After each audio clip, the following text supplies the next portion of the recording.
Hey, what's good family, j'espère que vous allez bien. Moi de ma part, ibintu ni fresh sana kwereko ni ya Friday yo kuryoherwa, ya vendredi yo kuvibinga, ya Friday ya pop so laba hanging out kabos Fari, that's my name kama kao. Uyu munsi it's another fresh Friday. Ni ya Friday nyene yo kugira ibihe vyiza biciye muri HangOut. Mumaze imisi mumusaba, mumaze imisi mumbwira ati ryajwi ryiza dufise mu Burundi, ryajwi ryiza ryo mu Burundi kazi. Uzurizana ryari muri HangOut today. Natewe iteka canke naronsi bakwe ryo kuba ndi kumwe na amazina yahawe n'abavyeyi ni Mugisha Merveille, abenshi je nawe tumuzi ku izina rya Meili. Meili right now ni CEO wa The Key Entertainment. Ni Meili nyene yavutse mu muryango w'abana batanu akaba ari bucura canke akaba ari umuhererezi. Meili canke Mugisha Merveille yavukiye mu Ngagara, aho yagiye kwiga mu gihugu c'Ubushinwa, acabu wa kabiri muri competition yitwa Nanjing Got Talent. Right now Meili no mu hitmaker w'indirimbo nyinshi zitandukanye, agufite indirimbo shasha yakoreye mu Buganda, indirimbo yakoranye na Wakibenda, indirimbo yitwa Mine iri muri mood imeze neza, muri vibe imeze neza. Ndakwibutse kandi yuko Meili ashobora kuririmba Zouk, ashobora kuririmba R&B hamwe n'ibi banger n'ibi club banger ashobora kwidwa. So right now guys, natewe iteka narose lift ivuye kwa Meili. Urakeneye kumenya Meili ni inde, urakeneye kumenya amandi mateka yiwe menshi atandukanye navuze. HangOut kama kao nkuko dusanzwe tubitangura, hari akantu tuba dutangura na HangOut, sivyo? Imeze neza kwanza. Numera ngomba kumviriza kwanza. Mbere kumazibazo byo. Mandange nibi intro. Yeah, ukuntu HangOut yamitangura, hari akantu muramvuga ati nikisema Meili unasema The Key. Meili. The Key. Meili. Anipe vibe, my vibe. Tuasubire. Nikisema Meili unasema The Key. Meili. The Key. Meili. The Key. Meili. Niteki cheers sasa. Cheers. Fresh sana. Sana. Wanna chill na Meili, aka The Key. Right here, right there. Mazimisi ndagutagira kuri Instagram yawe. Abantu bakumbaza tuzozana ryari Meili. Ndiye uno moyo mwiza. Nga. Wari mazimisi uri muri iki? Sha nibaza ko muko wantagira kuri Instagram nukuvuga kuri urankurikirana. Sana. Urabona I'm busy. Yeah. Nyene ndi busy bari mu bikorwa kandi naribona. By the way, you look good. Yambaye ibutura. Wambara Nike nambari yindi. Nani patili ya kombo. Ubimaze ko twavuganya aho twawe. Jiwaze kandi wambaye akarift. By the way, uri mu bantu bakunda gutanga amalift ga Meili. Yego cyane. Cyangwa ko yabonye ka boss for uravuga ati. Mugati nayo kukwira aravuga ati ka boss. Haka nari Jiwaze agaceri cyamenye natigise byataye. Kabisa je numva ngyoyewe cyane kuba ndi kumwe nawe, ndibaza neza yuko ndaza kugira ibihe byiza turi kumwe. Meili, navuze muri intro yanjye ndavuga yuko witwa Merveille Mugisha, sivyo? Je natangiye kubona ku screen ku izina rya Meili. Mugabo ndifuza kumenya Merveille. Oya mugabo ifuye ko dakora ico kibazo. Meili yaje gute? No muri yari kwise ngira story. Biography ni tunazikira. Sana sari bwahe. Hariyo coming soon, hariyo patito. Wow. Yeah. Meili yaje gute? Ninde ari kwise? Canke ni waraposhe tumucumba uravuga ati reka ndabukunda. Oya, je numva rero wabeje no muri kiranye. Bon, Meili ni Merveille Mugisha. Okay. Amanize muri Chino abivuze. Nta congereza canke igifaransa bavuga. Okay. Merveille ni kintu ca mbere ngira nibaza ku mushino ko cyo kigaye kuvuga. Kugira kivuge ari problem. Ariko si twese baduha amazina y'Igishinwa hama rero hageze kuri Merveille kico cyo turumva ko Yeah. Barambaza ngerageze kugisigura. Uvuga Merveille ni ibintu byiza, iki ça tombe bien usanzwe uri mwiza, donc Meili bisigura umukobwa mwiza. Meili bisigura beautiful mu Gishinwa. Beautiful. Donc ni Merveille. Okay. Urumva Meili ni Gishinwa. Ego. Yavuye mu Bushinwa, yavuye mu Bushinwa. Aratangwa ajya mu competition wakuze mu Bushinwa. Nkagenda on the stage yanje ba Meili kuko nagenda serukira ishure kabisa aho iryo zina ryavuye. Hama rero rirakura gushika n'ubu aje ko The Key kuko nabonye yuko Meili nyene yambere urufunguruzo ibintu byose byagiye biragenda neza birahinduka kabisa. En tant que Meili, donc kati Meili kumbure ni The Key. Yani havuye Meili The Key. Nashaka kuza kuri ico kintu kijanye na The Key, impamvu wise The Key kubera iki The Key, sivyo? Kuko ikintu cyose kirafise impamvu, sivyo? Muga before yuko nshika kuri ico kintu ndifuza kumenya mu Gishinwa nshatse kuvuga ati ni sawa Meili cyo bigenda gute? Ni hama Meili Bonsoir. How are you, Meili? Ni hao ma. Ni hao ma. Okay. Ndaza kuvuga byinshi sana. Ni goga you. Kabisa. Cheers brother. Ni hao ma. Ni hao ma, ni hao. Uracakibuka agashinwa mugabo. Kabisa. Mugabo ngaca nifuza kumenya Merveille nindi. Wakuze mu muryango umeze gute? Wakuze muri entourage imeze gute? Wakuze ukunda iki? Wakuze ubona iki? Ano vuga gute gabaje. Ubuto bwa Merveille bwari bumeze gute? Bwari afanye. Mungagara niyo kafe. Urabiza kafe. Ningo bon, ntabwo ko ari mwisite cyane mugabo ni bwa buzima nyene butari bubi kandi butari bwiza cyane mugabo bwa buzima bwo gusangira, kwiga gusangira, gukundana, gukina, ata twese dose ubuzima bungana kwa. Donc dovuga ko nakuriye nzi ko bana n'abantu gukina, gukundana ibintu nk'ivyo. Wari umwana ameze gute? Yishima bitubingi. Ah vraiment, jewe ku muntu tutazinanye ndi umuntu ari shy. Nukuvuga birangora gutombera umuntu. Okay. Ntarabona cyangwa tutaramenya mugabo just bitedi kwicyo mugabo handi tumenyanye ni wa muntu ushobora gusa ugati none ni wa wundi. Kabisa. Yeah, gutyo. Ni yahe memory wibuka yake? Waciye mu buto bwawe. Sometimes wicaye ucirinze ukayibuka ikikwibutsa ibihe bya kera biryoshe waciye. Shasi nibuka byinshi mugabo narakunda gukina cyane gose. Niwa mwana hageze kwiga wamenga uranyisha. Yari goya. Mugabo ngiye gukina vraiment. Yeah. Wumva kuryohewe. Cyane gose. Amabiye horo ikibariko. Kangere. Wallahi. Ilikuwa ni goya ko sana. Kabisa amwe mu makuru mfise canke kimwe mu bintu ndakuziko sivyo. Ndazi yuko papa wa muvye wawe rest easy yitavye Imana. Yari wa muntu yarakwishimira kuba ukora akazi k'umuziki. Yari proud wawe kuburirimba canke yari wa muvye yamakubwira ati Meili kino kintu kivemo. Bya ukora bino bintu kurikira biye. Yari umuntu ameze gute kuri wewe? Malheureusement iyo etape ni sinarose chance yo kushika kuko yagiye nkiri muto cyane donc umwanya wo kumbwira ati ibi nibi navuga ko mama ariwe yabaye muco kibanza ahanini. Mugabo urize basi cyangwa uribaza yuko yari kuba ari proud ya Meili cyane gose. Yaragutreatinga neza cyane gose. Yaragukinisha papa ni umukobwa wiwe you know that. Reka tugaruke kuri abavyeyi bacu surtout ba mama bacu usanga bakina part zibiri za papa na mama. Akajambo kuri bo nibaza ko ari abantu ba mbere bari strong kuri note.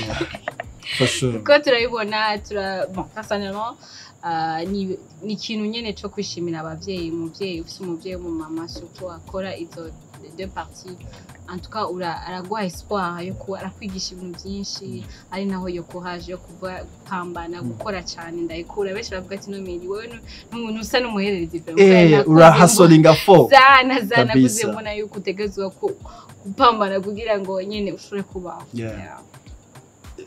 Sindinjira kuri Meili turacari kuri Merveille ubuzima bumaze kwigisha iki? Ubuzima bumaze kunyereka abantu kuno bameze kuno bana nabo kuno witwara muri yo kuko ubuzima ni ikintu kitazananye na catalogue.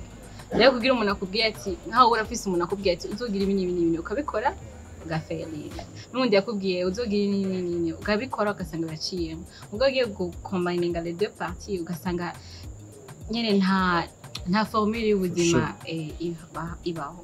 Donc ibintu uko ugenda urakura ni kugenda urabona ubuzima uko numeze. Nanga hari akajambo bambwira no mutatu we kutabona. Ujona uracabona ndabibona n'ibindi ngira narabona.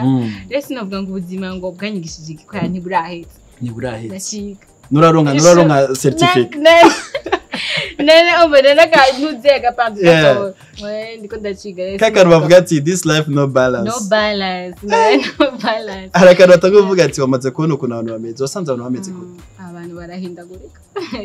Umuntu ni nka kameleon canke ni nk'ikirere umva ironge nuba used to umuntu nyene uko ari ejo ashobora guhinduka ariko abantu nabo ni ibintu n'umugisha.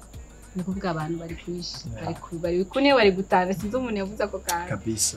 Imigisha yiwe waramaze kuja ko y'abantu travers y'abantu hari n'abandi nindi atari imigisha imaze kumva travers y'abantu donc Red yuko Meili tubona ku ma screen atandukanye na Meili ndiko ndabona ngaho kuri kanicare kwanza kanicare neza feeling kwanza your beautiness. Okay, wait Meili ubona ku screen nuri guys Meili mbona kuri screen ndakubona urashining uraririmba ukaririmba indirimbo nziza ukaduha n'imiziki imeze neza mugabo sinzi yuko Meili afise ibintu byinshi biri mu mutima wiwe ashobora gupartager n'aba bantu ba supporting cyangwa bakunda ibikorwa byiwe. Oh wow, merci ni compliment na ka compliment ka soin kabisa yeah ariko ndagushimye kabisa en tout cas I hope that kokora umunsi w'ikiganiro hicaye abantu benshi ngaha bashobora kumvira cyangwa bakakubaza ibibazo straight.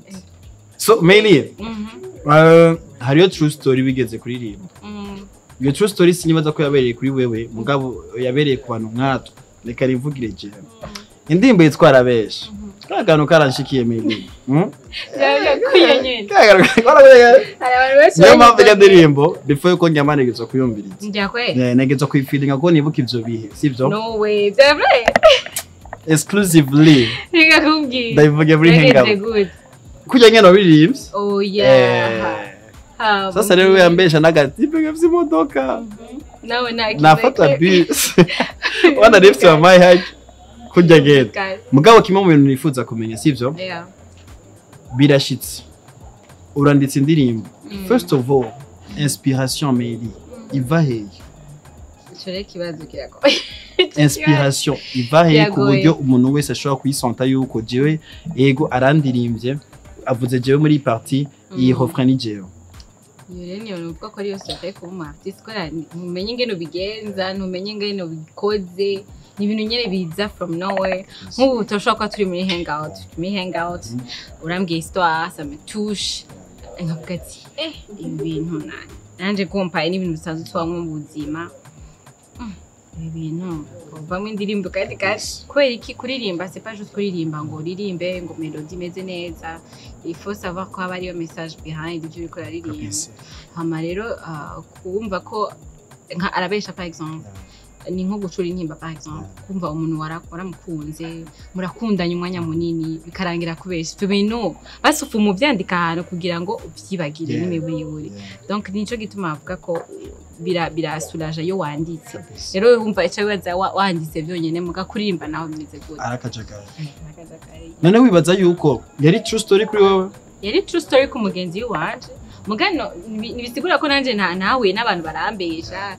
canke nanje nawe n'abantu ndabesha umva inspiration yaciba ndage biragira okay kiba full package kabuye mu buzima busanzwe abantu busanzwe dura n'abantu batubesha hari murashaka gupaga programme n'umuntu par exemple gahindu ningana bakubesha naho shuri abanyene ningene mu buzima ibintu biba bigenda bikera usanga abantu barabesha turabesha tubayumukubesha uri muri studio uri kuri recording y'indirimbo kuko ujya ndimunegezo kwihagarara ko kubera yuko yaruguriye indi miryango kuri Meili sivyo yaruguriye twarabonye Meili the talent pure talent iri muri we mu kwandika ndetse no mu kuririmba no mu acting ukomvare haga aboro yo nijya kanzu biruka icyo sene rimeze gute biruka n'amakanzu ubugara ko nyene nuvuga ni John la yubaho ego nuvuga aussi urana kujye nyene uba uri nka uri deprimé sizi kubera gushikira nyene nka hamwe ubwati je numva ibintu byose byanshishireka ngenda hano DJ nyene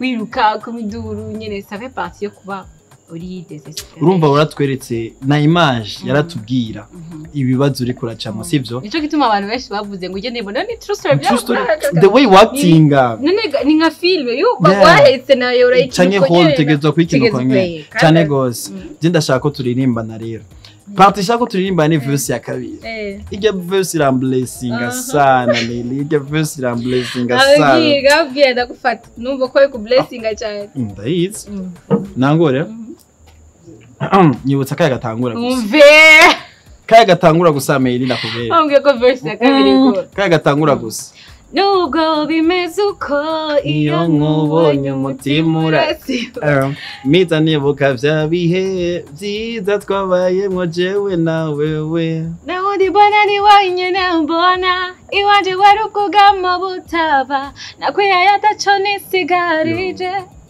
ariko birangira mu kwicuza banda tuwadaye turahari cumanura baratsi ko naririmba bari tuanda baby nari naragukunze umubyo ngene yabaje amuru bamukunze bari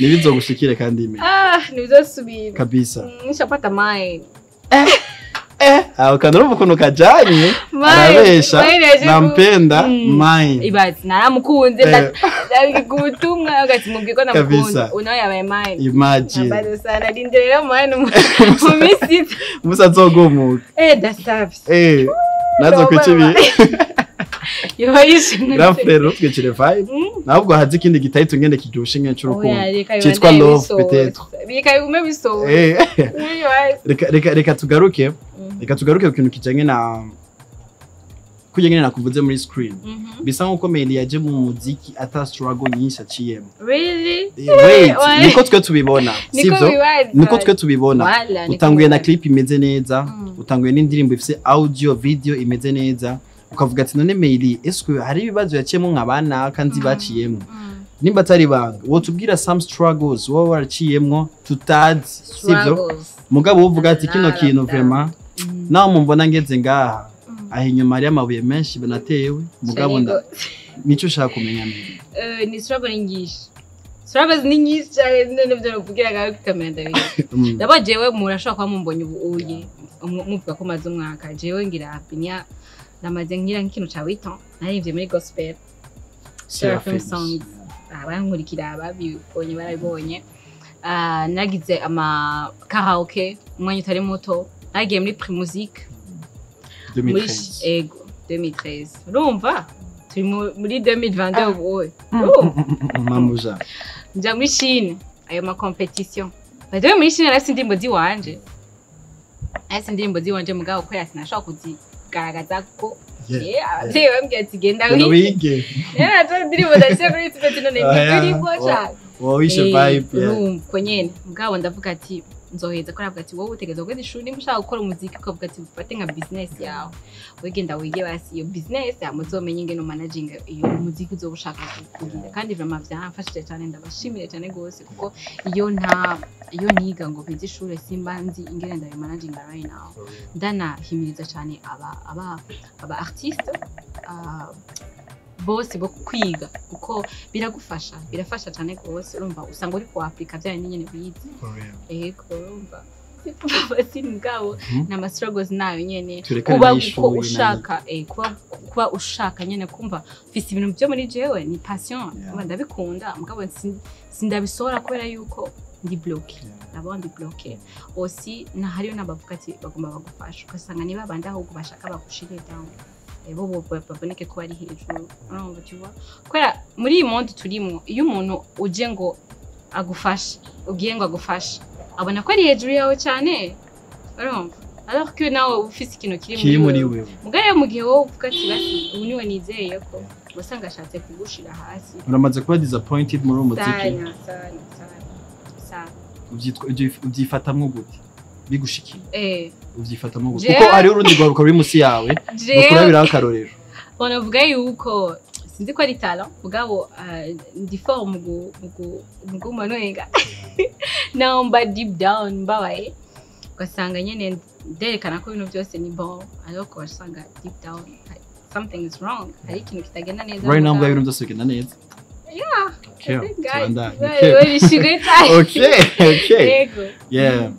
Nicyo kintu ukunda ku mubiri wawe Meili? Ku mubiri wanje? Nicyo kintu uvuga ati Imana yaramezagije amaso meza. Kuba kuniranya n'Imana. Kuba creating a beef? Nicyo kintu wa appreciating gose. Nda appreciating Imana kwanza litonze. Abasha umwanya kwiri. Ego. Ndabishima byose ko biri. Byose ni foresh. Ko buri kose wawishima. Kabisa. Bavuga ngo Imana waradekonye nga. Oya suku dekona mbwo ravuga ati sha James ngohe nziza vuba. Ubiravye basi kuko umuntu niyibona cyone ubiravye. Je mara byose ari foresh sa. Voilà. The key. Saturn twagiye.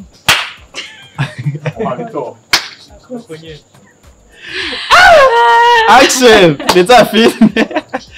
Meili wala yes je ndifuza kumenya mbira hari umuntu mbira kimudi cyatari ro kiyo bintu ushaka kumenya hari umuntu igeze kumbwira kandi umuririmvyikazi yambwiye ati ka boss nawe ubona ashitse ngaha hariyo sacrifice nyinshi ibintu by'ibiture natanze kugira ngere ngaha ikibazo yaje kuri Meili biramaze gushika sivyo kugira ntagigiturire kugira ndazi uronke opportunity canke ikibanza mu muziki wo mu Burundi biramaze gushika ugatanga kanoti kawe biramaze gushika ugatanga ndazi hakaza abagabo bivuge neza niyo situbaye mo please Meili biramaze gushika kaza abagabo iwawe first of all Meili uteye neza Meili uko pretty yata kaza abagabo bakubwira ati umviriza je ndakwemereye gukore album yose cyangwa gukorera umwaka wose w'umuziki album cyane n'amapapier ari ngaha Meili ingo dusinya ati rero kwanza imbere byose bagazeza ko navuze ati what ndiko ndarota cyane byanashiki haho do story aho do story aho barambwira ati Meili uririmba neza turakoramwo future ikini kazoza kari wawe turashaka ko dukorana nanje ati mana ndishuwe arake wa mwanya nu okay ndaje amapapier ari ngaho byose ndaraba je ni bon vraiment en tout cas reka dutangurira akazi barambwishije nani modoka nari barakwemera ni imodoka zo wifise ikini cha 2 mois n'imiburi ibaye amezi aba menshi nka 2 mois ndashobora bati yazindwi ngo none ngo bite ngo dusangire cyane dusangire ni bon si management ipo musangira mu planning mu planning hama ntidusangiye nkabona message bite kusheriti namubashije twishite shusa badirera di okay sawa rero mama arambwiye ati rero turi ready ko ari kiniki ndambwa ati none ko bya bintu twavuganye bigeze he biko bija mu ntumbero ya sheri shusho ngo rindira hageraho ngo ikagwa gafoto ni okay Meili wera zabaye pire ndavuga ni ibi no podi yuko ibintu ducamwe ni byinshi rero ufise umutima woroshe ni handi umva abakobwa baraza bagaca bagenda ni muzi impamvu bagenda impamvu ni nyinshi zituma bagenda bagati kumbe byero ni niko ndatanga ibitire gatanga ibitire n'ibitire by'umubiri voilà yeah Meili wabivuyemo gute iyo moment wayivuyemo gute jewe novuga yuko Imana yaramfashije Imana yafashije ndigishuri ndaheza nize business international ndakora utuntu twanje pembeni ndatangura kukatirika nangore gukorana ka audio hamangira Imana nkakorera mu kibanza ciza arico arena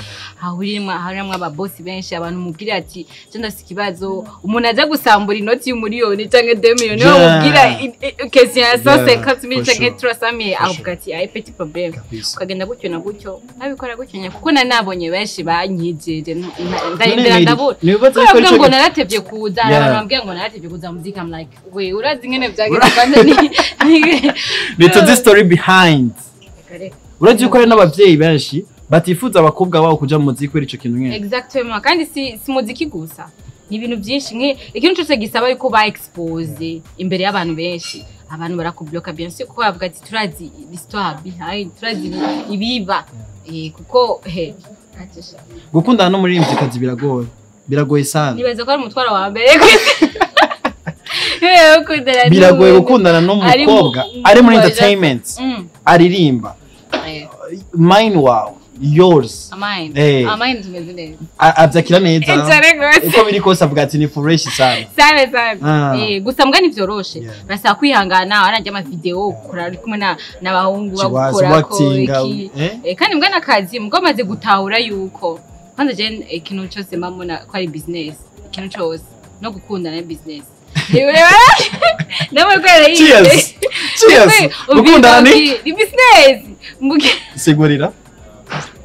sigurira ko no gukundana ari business ni business ora nuyeme ko ari business oya okay sawa barira barakunda gukundana n'umuntu no okay ushaka nagira akagira cyo gushaka ni business b2 business tinda mushaka ku mutima wiwe muri business wahita ni b2b business ko yindi rero maze konya ko ikiri muri ari business urukundo rwanyu Meili bizi nshika ko it's business yo mpamvu business cyenda feeling with the business niyo mpamvu usanga ikintu cyawe cyose kijamwo akantu ka business nuko kandi nawe ndabikukonse simple ukunda uko yani kirofa ala menye ko uri muri business niyo atawe gukora business uzokwinvestisa kandi ubwo ati ku mutaye nashizeho sintatoka uinvestisa mu rukundo gutega mayiki ukunyire ese ko ngori ya ibindi wewe fogo dukora kiganira ta kamera ziyane no shaka Sena ngene investisa urashize mu mutaye wake njusi kurakora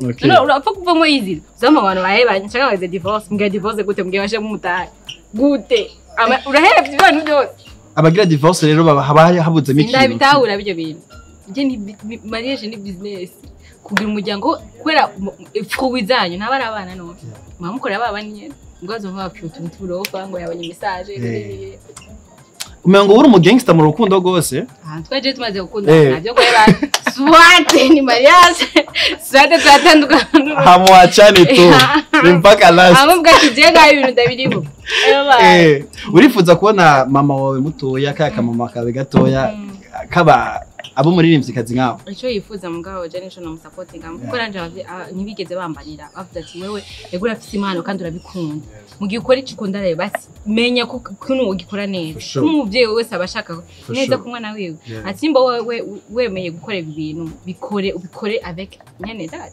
professionalism ubu disiyo y'ivyo no kurakora ivyo ari rero mwana wanje shimiye guko ikicuno cyose yoshima kuba ntatumenga no supporting affaire uko biri kose kunuzi kino kiri aje no mu muziki ni bon mugabo uzomuhanura mu byati mabuja peti ya ahantu twapana ga Burundi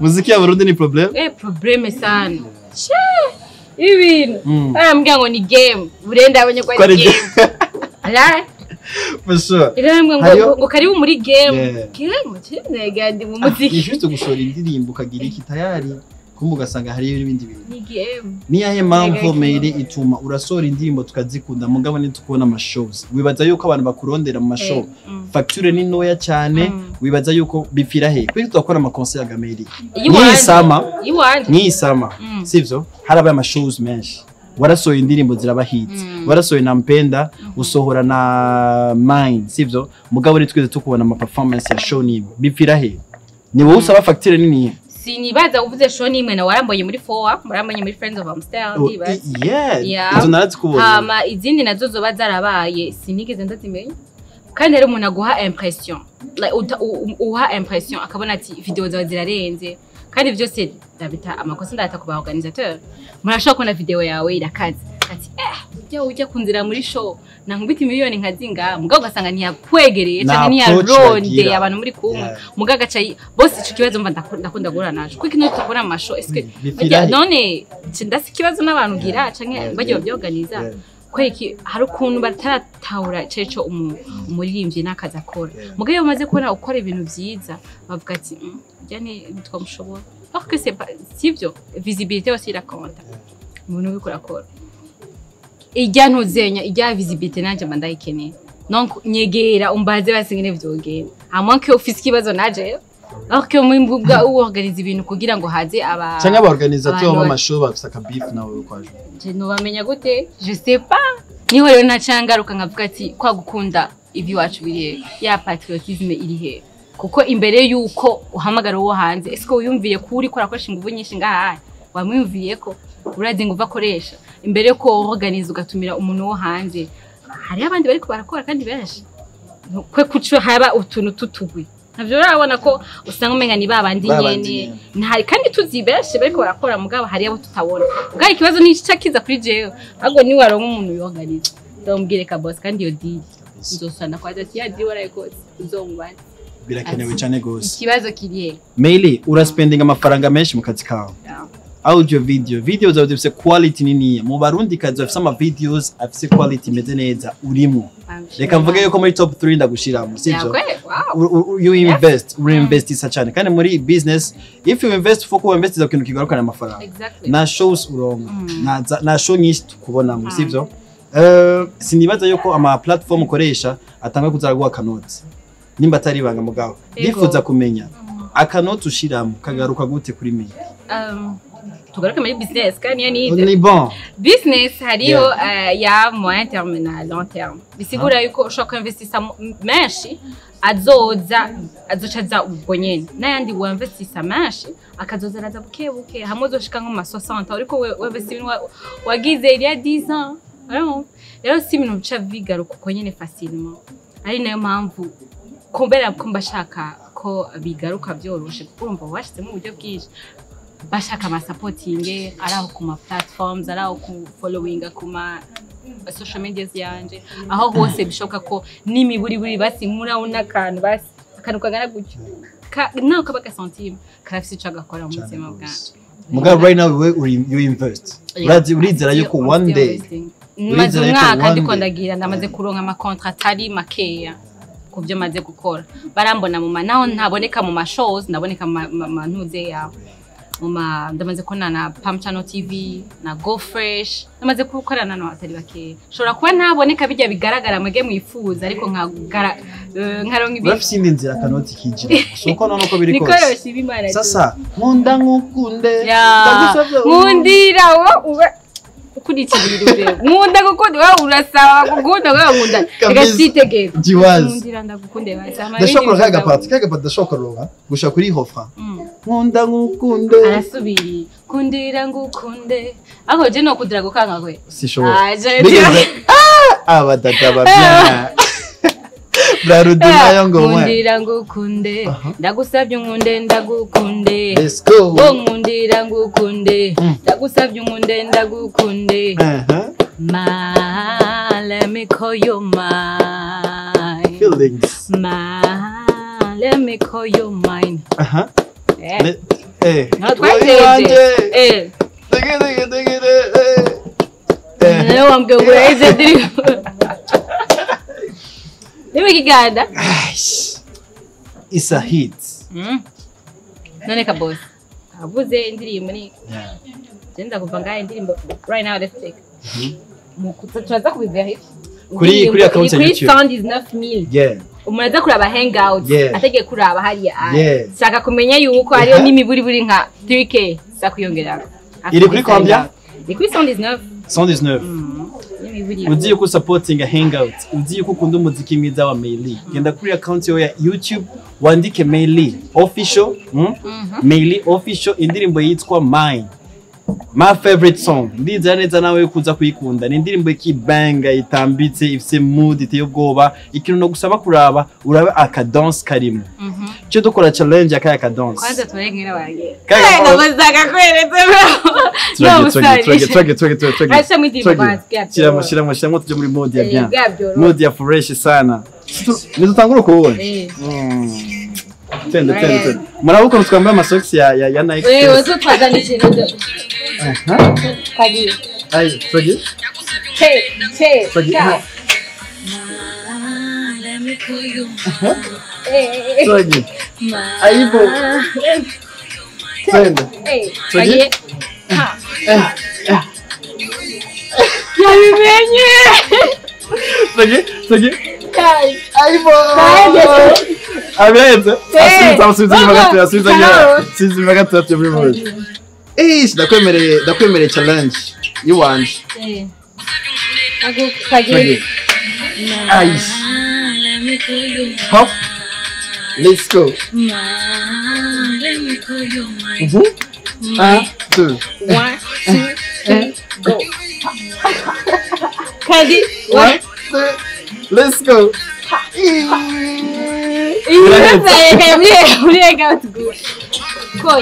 Nibi birimo muri hangout ndagusabe ino ndirimbo je kora account ya Meili official dukore subscribe tuduza ama like tuduza ama views tusige nibi commentaire byinshi kuko indirimbo imeze neza partage mpaka last wibaza yuko ino ndirimbo le fait yuko itaronka power play canke media tour mu Buganda nibibaza yuko izoguma ari local indirimbo iri local nganyene mu Burundi uri gukora iki kugira umuganda ahari avuga ati indo ndirimbo ndayumvise bice ku medias yo ngamu mu Buganda indirimbo ni collaboration kwanza hama wakibenda namushimira cyane gose yafasha nkiyiwe cyane gose kuburyo ko indirimbo amaze guplenga ku ma TV yose yo mu Buganda kandi nariko ndacheckinga kuko barabaza ukwezi indirimbo imaze kuba ya 29 muri chat ya 100 mu Uganda bimeze neza indirimbo iri muri rotation muri Trace Music imagine kugira indirimbo ije muri rotation hamwe bayibona misi yose ikintu coroshe harambaje batanze amaranga nagute bwose usigaye ko nikujya kuna amateleviziyo bazivuza cyane bagati indirimbo irakunzwe reka twigire ahubwo par contre sengaruka ngaha mu Burundi ikibazo kiri mu Burundi bamaze kubona kwitagira power play ikwiye haburiki Meili na beef ufitanye n'aba media babimbwire basafume baraza duhangane nawo Meili na beef ufitanye n'ama promoters bifira hehe Meili indirimbo nziza imeze neza exactly abuze yaki ya patriotisme ya ndabugati tukondi iwacu hari kuntu nimba nibaza yuko umuntu ifoko genre umwiyegereza kugira ngo abike mwisemba bibaye ngombwa umucorera kugira ngo avuze indirimbo yawe ko c'est pas comme ça que ça se passe suko byategeza mugora mu Buganda nagiye mu Buganda ndarinze mvayo atandirimo nta ni mu Tanzania nta ni mu Nyarwanda numvise telema barakunda ibintu by'iwabo hamuvuga ati none twege tubuzi bifira yetwe mu Burundi habuziki kibazo ne twe turirimba ntidukora ninge nuraraba amatara ubwo promoter ni bakeneye igiturire je nanje ni baje bashaka ikibazo by'abashikirije wacu kuno bimeze boss na kuno ugira wowe ukafita abarinzi ngaha ukashaka kugira kantu kinyene ko ngahanye mu Burundi niko byari kwiye kumera pour tout le monde aba ku ba DJ aba promoters none uzuza gupromotinga n'umuntu azofa amenye ko amupromotinze ntaco bigufasha mugabo ujya wiwanyu wenda mupromotinze naramushize hejuru cyane kandi ntakwiye mugabo Meili hari ikindi kibazo numvise ku promoteur bavuga ko aba artiste baratugaraho umu artiste ashobora kumurondera agacitagura kugara ko ngo ibikini biki benda kwaze par exemple nkaje par exemple nivugire nk'ubu wo promotinga kubera sinza kukurondera kugira promoting wowe bashize ko ibikorwa byanje nta bikubwiye urerekanye ko fana urerekanye ko ariko kazi ka gupromoting ibikorwa bya kira muntu zenya wese mu gihe mbona umaze kugira nka gatatu kane eske sinona kurondera nabwo ati nukuri mani gweza gire urangira neza mugana rundi aza kukurondera ahubwo kugira kwereke yuko ari je sanzwe akora ahubwo wewe umuhe amafaranga kugira ngo azohora gushira ariko promoting urazi challenge nikuvuga wowe ritora nyene ukarondera ibi bintu ngenda bire promotion hamenye ubikaza mu nyuma ninka kujya mwatanguye kuri Jimbere ribaza mu mashaka kwa mwatanguye atara kimwe mu kumurungu kabiko byaza mu mwanya rero haracariho abantu batatabice cyo gituma nani ndakubwira ko ibintu byose business ajeje Meili ukubwaho basi uzokora iki nimba bizobandanya kumwe no sori indirimbo ino mu Burundi ikabura power play biteze ukuri iki biteze kudazi niyo novuga ko ari strategy umuntu asigarara kuko umva ubara bwaravye quality ya audio imeze neza video imeze neza indirimbo iraryoshe eske habuze iki donc umva umuntu nimba ataratahura ko ico kintu ari donc naserutse nk'umurundi kazi igihe nagenda mu Buganda ni ikintu narizi ko abantu bakwishimira kuko antuka maze kuronka feedback zirenga kuri 5 bavuga ko indirimbo imeze neza nari nizeye ko abandi bose bacasigara supporting mugabo uzokumva bari ko arafana Real Madrid n'abaruze atazi ubwo wacu ntamenye ngo Meili yakoze indirimbo dukunda ivyacu satwiye ko indirimbo na Belle cyangwa la vache yasohoye indirimbo urumva nibyo byose ntazobimenya ariko habuze iki ico kintu cy'urukundo cyo bwati reka shigikira imano ziyo twa mwe mutabikoze naho ndi murazobikora igitangaje nacu muri Trace Music indirimbo zirarengana abahanga ne bavuga ati indirimbo iraryoshe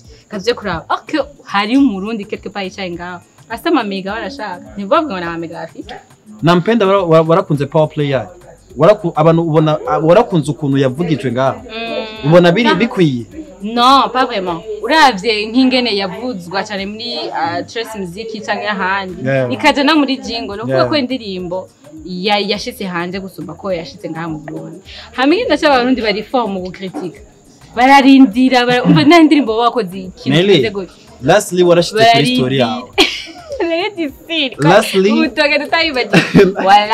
lastly warashize ko kuri statut yawe ya WhatsApp sivyo reka nsome ibintu wanditse warabisavinge Jean statut mara 24 umunelanye wewe wait ndagusomere ibintu wanditse sugira imana simbe narabifuse Meili kuko no chambabara no chambabara bijya ibintu wanditse Meili bibera abantu bose bari muri entertainment sivyo wanditse ati ndasubiyemo statut ya Meili the key and that ibyitwa dodo nivyigera bibura avant ngo yari copy Yep. ubu naho ni kibazo cha anglais Yep. na zabuga Bugao. Hello. Muraziririmba nitwaza ibindi ndasabye wabivuze utwenga Yeah.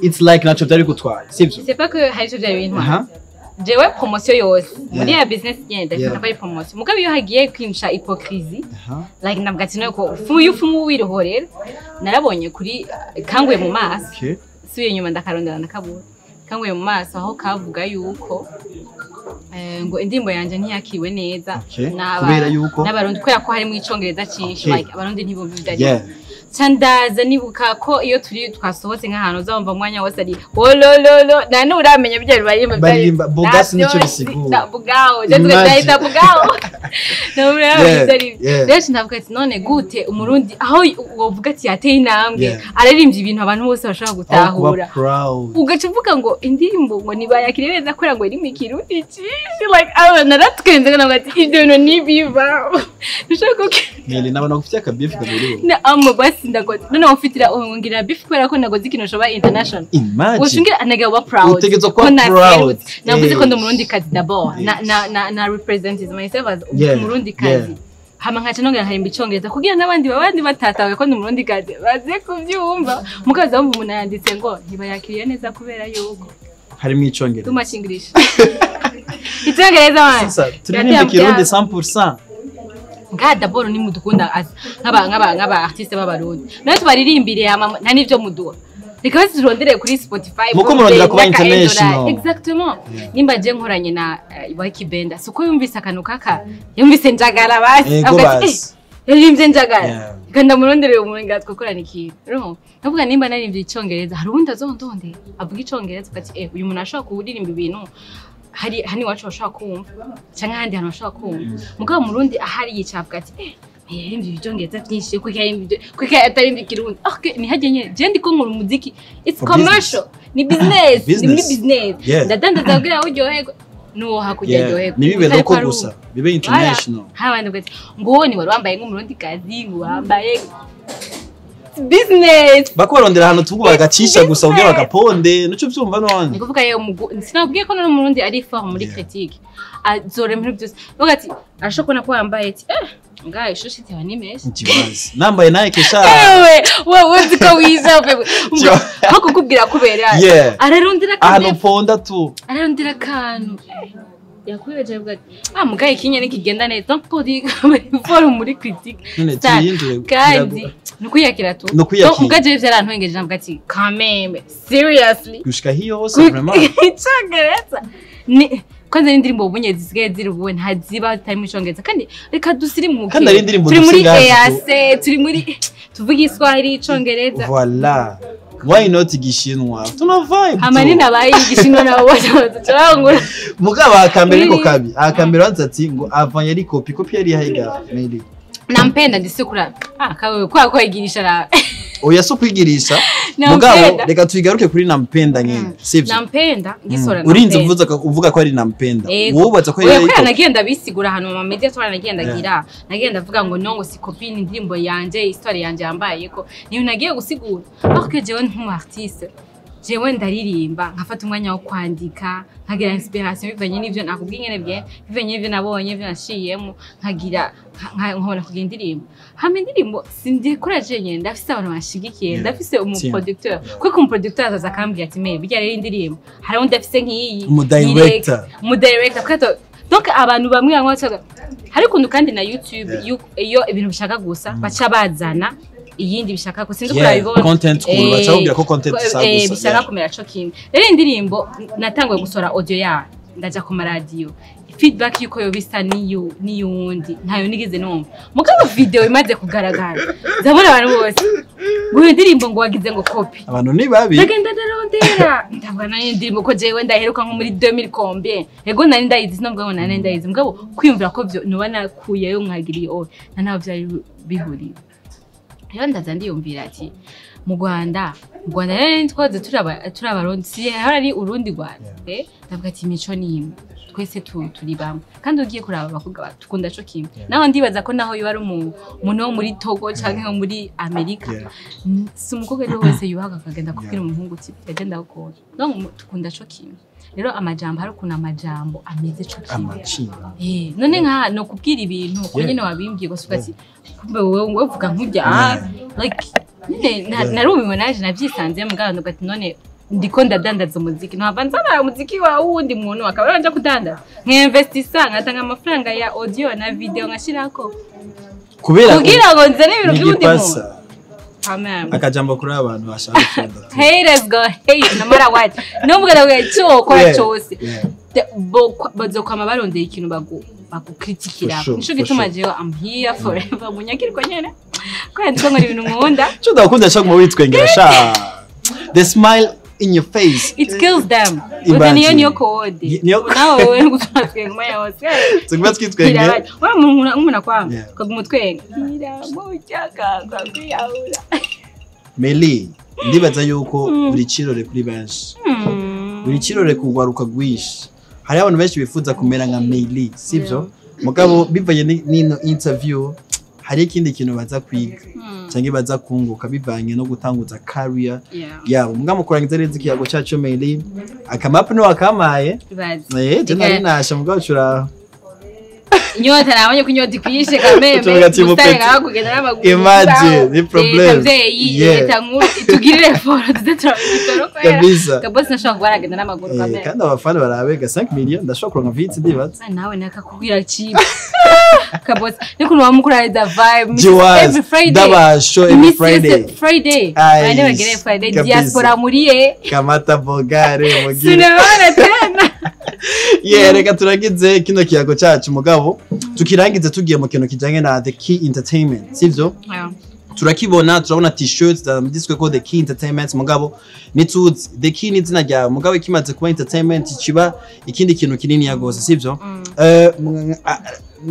nko muri resume The Key Entertainment ni iki The Key Entertainment koriki The Key Entertainment je gufasha iki cyangwa je kongera iki mu muziki w'ikirundi The Key Entertainment ni je nayiyumviri kandi nk'abafise famille ibyo nkora byose sindabikora jenyine ndafise abashigikira abakunzi bo ku mutima abansengera ko turasenga cyane as The Key Entertainment ibyo dukora byose dushira Imana imbere hama icije kuongera d'abord ihera kuri jewe en tant que artiste wa The Key Entertainment hama abandi bakaduza mu nyuma no kuvuga ko c'est déjà biringaho nye as The Key Entertainment muzobibona byinshi muzobibona sinabivugira ngaha ko projet ndashaka kuvuga kabisa projet riko rategurwa ariko ni ikintu nyene nibaza ko kandi nizera cyane yuko ari ikintu tugiye kongera ku muziki ya muziki ndondi en general ni tuite ko mu minsi iri imbere zo bari label tuite ko misi imbere zo management cyane gose ari ukuntu ravya hari yanyu karabutura nyene ari ukuntu mugani bon mu misi imbere zo ari label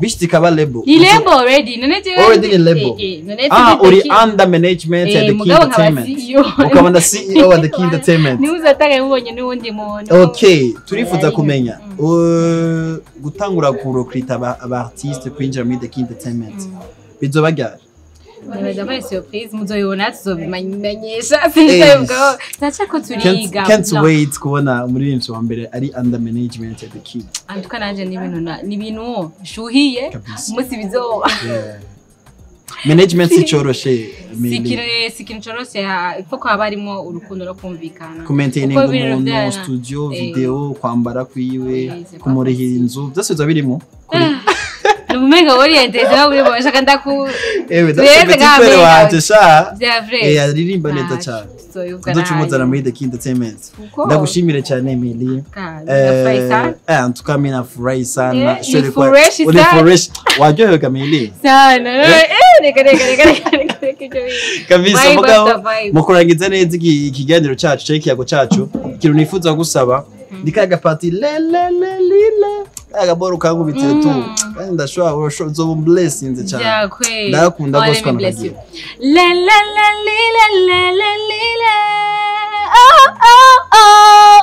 ikokte nampenda kabose nampenda ipeke cheers basi nakupenda unajua nakupenda Suni drag. Nisha ku Isa. Yo, mine arame. Mine turi muri hangout. Ni hangout vraiment. Urasikintu kiri ku mutima wifuza gusharinga nawe nakora gukurikirana. Urasikintu kiri ku mutima wifuza gusaba abantu nakora gukurikirana. Urafise ikintu nyene kiri muri wewe. Warabuze the way yo kwibabwira mugabo. Right now bice muri hangout uronke the right moment, check the good moment yo kubiserura kiri ku mutima kibabwira. Ndabona gushimira. Asante. You're doing good. You're doing a good job. Asante. Hello 5. Nukuri, let me bless you for that. Nukuri imana ufise muri wewe kandi nakantu kiwawe kagumana uko nyene. Amanda afise akantu shaka kubwira abarundi. Kundane niyo key, niyo the key actually. Niyo je namambwa no twarabona hashtag ya dukundane. Dukundane, dukundi ivyiwacu, tubishigikire, tubiduze. Uretse ko abarundi turi benshi. Jeje amanke ko ahantu hose igihugu cyose ugenda abarundi abaruku jeje ibaze nanga imiziki wacu mushitse aho muri hose bakayivuza ahantu hose ari twiko ko ari umurundi cyangwa mu DJ w'umurundi abandi twose turi abasitari ku kwisi ya mbere nzi dufise na talent tushije benshi bo muri EAC benshi bakoresha ama autotune benshi bakoresha ama effect mwe twe turasetana yendi nyene ubona ibaze nako uri umurundi wewe aho uri ufashije ko muziki ndundi vewe aho uri no kudi ama babikora ndabahezagire cyane imana ibahezagire cyane gose na jewe ndabahezagire mu bikora neza shimye cyane abantu bashigikira the entertainment wewe wa hangout kumukara genda gufana fo tugenda bizi kandi ndabibona havuga ko ndabakunda cyane kabisa kabazo kanyuma urakanyemereye yego uruka kuvugana ngene na Bface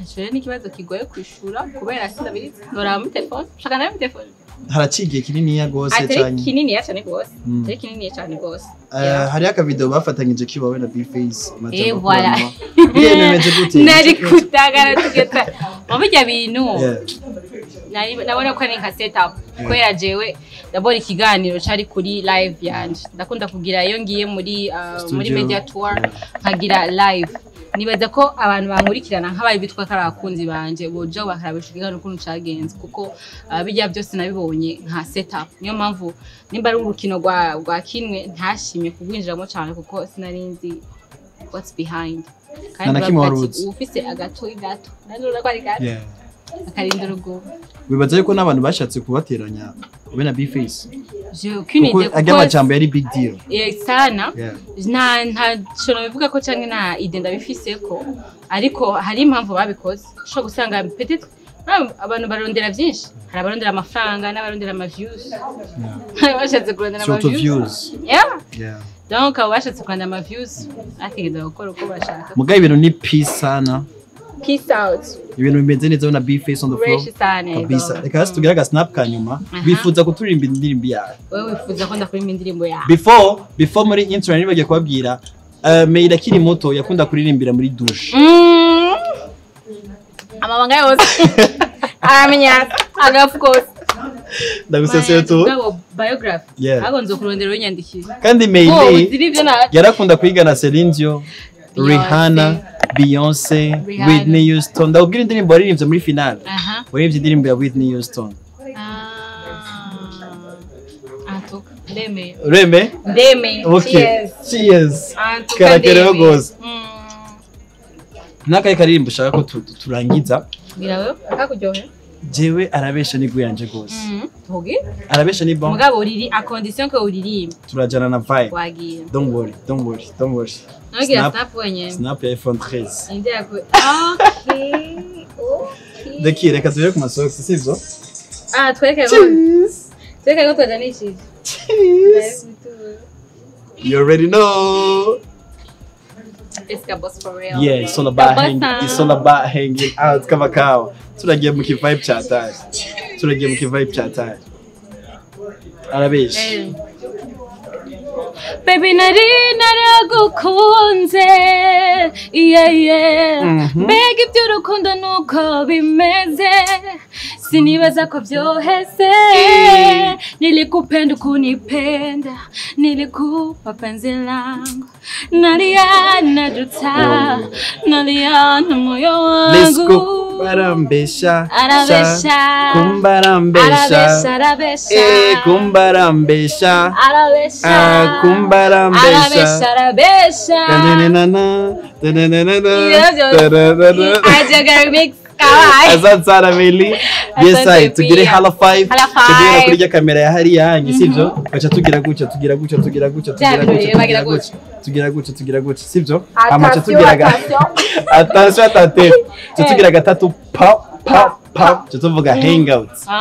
Let's go. 1 2 3 pop hangout. Tuza kuri kamera ngaha.